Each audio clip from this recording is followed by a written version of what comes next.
Here's some 1/8 rod.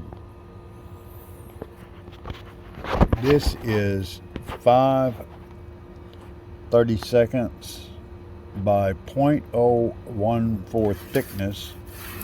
Unfortunately, this is aluminum. I don't have the copper tubing, but look at here. I don't know if you can see that junction there.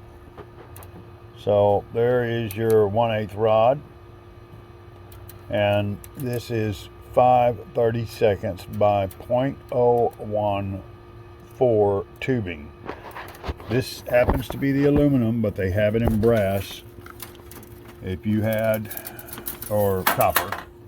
So you should be able to take the smaller version of this, and you can run your brass rod in one side and one in the other, and they can come in and butt in the center.